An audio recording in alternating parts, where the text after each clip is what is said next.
Studio Kalangu, Studio Kalangu, rythme du Niger. Studio Kalangu, Kalangu, rythme du Niger. Merci de rester fidèle au programme du Studio Kalangu. Il est 18h à présent, le journal en français, mais avant, voici ce qui fera l'essentiel de l'actualité. Le lancement des programmes d'information du Studio Kalangu ce 18 janvier. Studio Kalangu, un projet mis en place par l'ONG suisse Fondation Hirondelle et ses réseaux de radio partenaires dans tout le Niger. Studio Kalangu, c'est 3 quarts d'heure d'information et de magazines consacrés à l'actualité nigérienne tous les jours en Hausa, Zarma et en français. À retrouver à Niamey et dans toutes les capitales provinciales du pays sur vos radios, à suivre également sur le site internet de la Fondation Hirondelle www.hirondelle.org. L'Association nigérienne des personnes du tourisme et de l'hôtellerie appelait aujourd'hui à un arrêt de travail, un geste de compassion aux victimes des attentats de Ouagadougou, mais également pour soutenir les propriétaires des bars et restaurants saccagés lors des événements anti-Charlie il y a tout juste un an. Vous entendrez à ce sujet le directeur d'un hôtel. Le championnat de lutte traditionnelle édition 2016, c'est Kadri Abdou, le champion de la lutte traditionnelle édition 2016. C'est Kadri Abdou, connu sous le nom de Isaka Isaka, qui a remporté une fois de plus le sabre national chez lui à Dosso. Son portrait dans quelques instants. Et puis on l'appelle dans en Zarma, Kalangu en Hausa. Cet instrument de musique qui a donné son nom à notre studio se retrouve un peu partout au Niger. La page magazine de ce journal sera consacrée à la découverte du Kalangu. Le développement de tous ces titres et bien d'autres avec Diallo Mariama Kenda. Messieurs, dames, bonsoir et bienvenue à ce journal. Cet après-midi, la CENI, Commission électorale nationale indépendante, va procéder au tirage au sort sur l'ordre d'inscription des différents candidats à la présidentielle sur le bulletin de vote unique qui sera imprimé pour ce scrutin. Les représentants de tous les partis politiques qui présentent un candidat sont invités à y assister. Les dossiers de 15 candidats ont été validés par la Cour constitutionnelle le 9 janvier dernier. Le premier tour de la présidentielle couplé aux législatives aura lieu le 21 janvier. L'Association des personnels du tourisme et de l'hôtellerie a demandé aux bars, restaurants et hôtels d'observer un arrêt de travail aujourd'hui de 9h à 18h.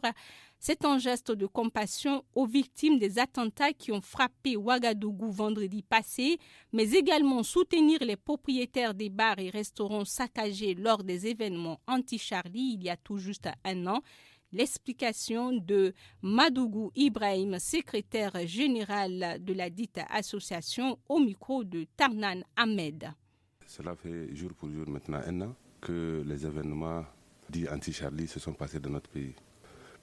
Nous étions en train de préparer les activités donc rentrant dans le cadre de cette commémoration quand très malheureusement à Ouagadougou, il y a eu donc des attaques, n'est-ce pas, qui ont visé non seulement des bars, restaurants, mais aussi des hôtels.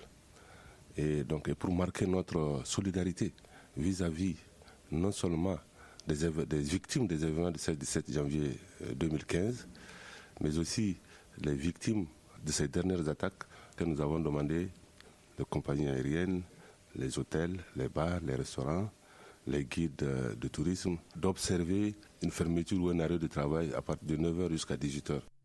Madougou Ibrahim, secrétaire général de l'ANTPH, il est au micro de Tarnan Ahmed. Et puis les hôtels et les restaurants sont donc appelés aujourd'hui à quelques heures de fermeture en compassion avec les victimes des attaques perpétrées vendredi à Ouagadougou, mais aussi avec les établissements saccagés l'an dernier lors des émeutes anti-Charlie à Niamey et Zender. Nous avons rencontré le directeur de l'hôtel Arc-en-Ciel. Il y a un an, il était totalement détruit. Aujourd'hui, il est complètement reconstruit et fonctionnel. Apollinaire Topa, directeur de cet hôtel, se souvient. Les dégâts, c'est énorme parce qu'on était saccagé à 100%. Ils n'ont rien épargné à l'hôtel. À leur passage, ils n'ont rien laissé. en train de reprendre tout doucement les travaux. Est-ce que vous avez reçu une quelconque indemnisation de l'État? Bon, l'État nous a aidés, il nous a donné quelques matériaux exonérés qui nous ont beaucoup aidés, mais l'apport financier, pour le moment, pas encore. Quel est votre point de vue concernant la suspension des activités des établissements touristiques aujourd'hui? Là, ce n'est pas tous les établissements touristiques parce que là, les hôtels ne vont pas Paris. C'est uniquement les bars et puis les restaurants. Parce que les hôtels ont des réservations, on ne peut pas fermer un hôtel comme ça. Apollinaire Topa, directeur de l'hôtel Arc-en-Ciel, propos recueillis par Reilatou Soumana. La situation des droits de l'homme au Niger est examinée cet après-midi par le Conseil des droits de l'homme des Nations Unies à Genève. Cette audition s'inscrit dans le cadre de l'examen périodique universel. C'est la deuxième fois que la situation du Niger sera examinée. Que signifie l'examen périodique universel des droits de l'homme?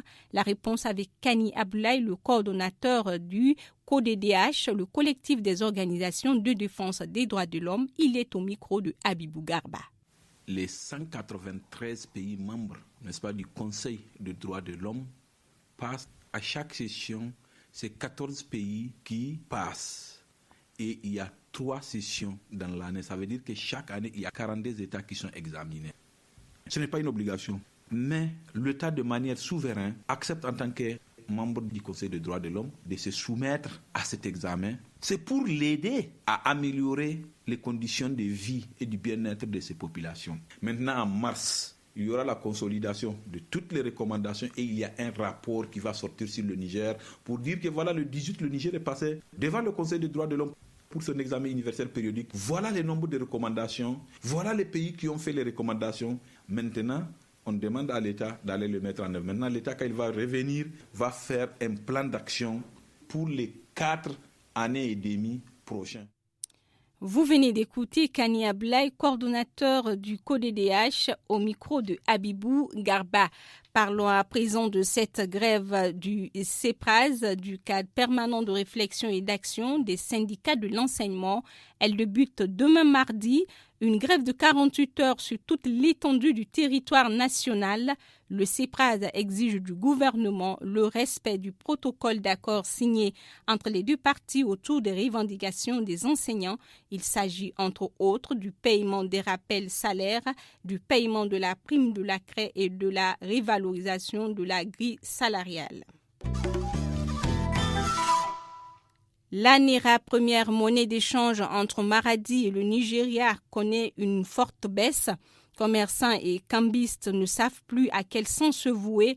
Les exportateurs subissent de grosses pertes, selon El Hadj Malam Saleh, membre du syndicat des cambistes de Maradi. Il est au micro de notre correspondant à Maradi, Mohamed Maman.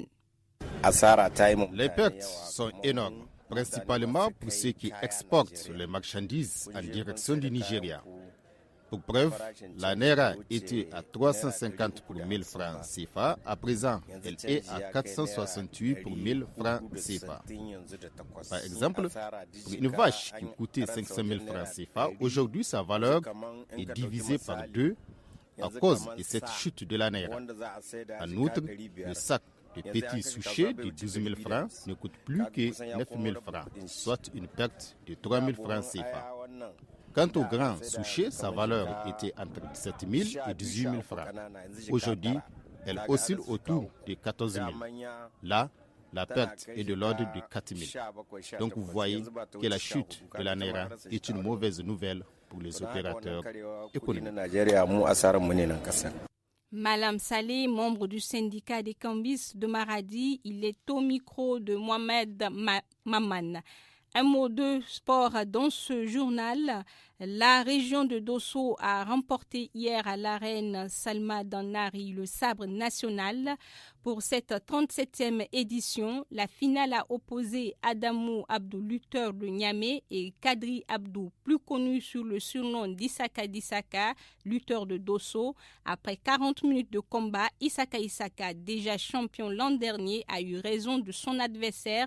Daouda Hassan nous fait son portrait.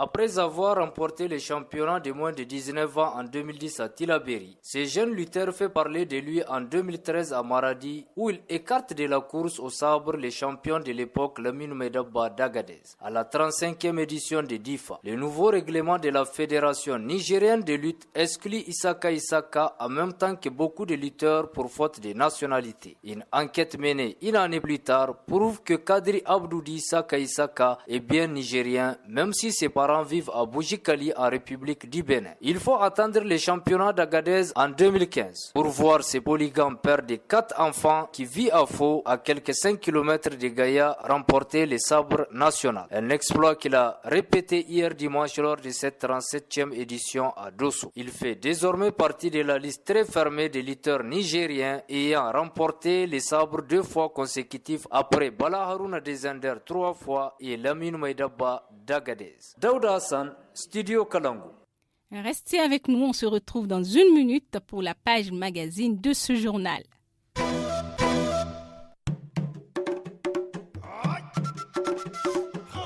Studio Kalangu, tous les jours, des journaux d'information, des magazines, toute l'actualité du Niger. À 17h30, du lundi au vendredi. Votre programme en Hausa. À 17h45, du lundi au vendredi. Votre programme en Jarma. À 18h, 7 jours sur 7. Votre programme en français.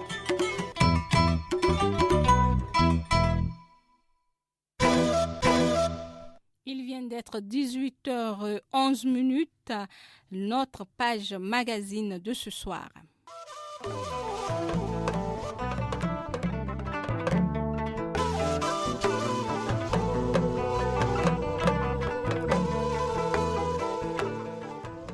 On l'appelle Dondon en Zarma, Kalangu en Hausa. Cet instrument de musique traditionnel qui a donné son nom à notre studio se trouve un peu partout au Niger. Que représente Kalangu dans la société nigérienne? Élément de réponse dans ce reportage réalisé par Abibou Garba.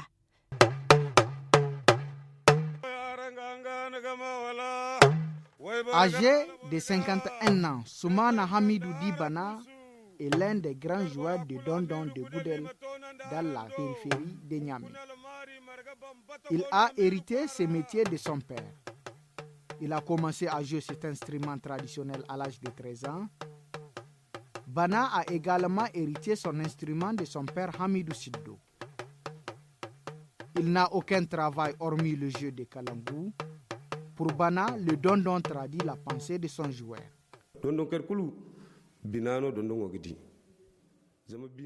Chaque joueur de dondon ne peut exprimer que ce qu'il ressent au fond de son cœur, qu'il soit Hausa, Zarma, Gourmanché. C'est pourquoi le rythme diffère d'un joueur à un autre. Je pratique ce métier avec fierté. Je t'avoue que ce n'est pas facile de jouer le dondon.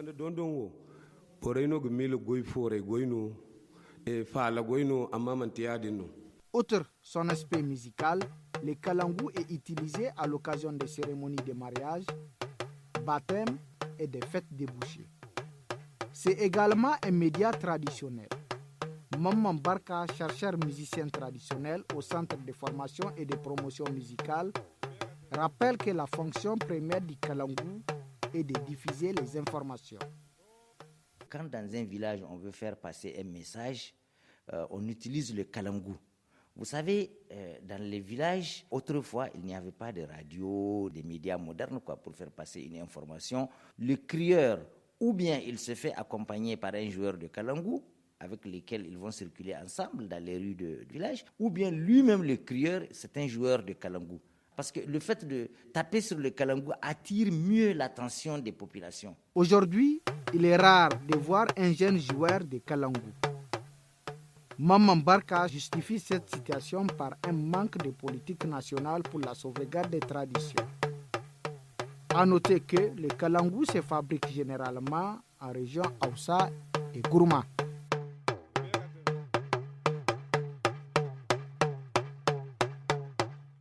Abibou Garba, Studio Kalangu. C'est donc ici que se referment les portes de ce journal. Si vous êtes à Difa, vous nous écoutez sur Radio Amfani, les 100.fm, à Arlit sur la radio Ikokan, les 95.fm et à Maradi sur Radio Gakoua, les 107.fm. On se retrouve à demain.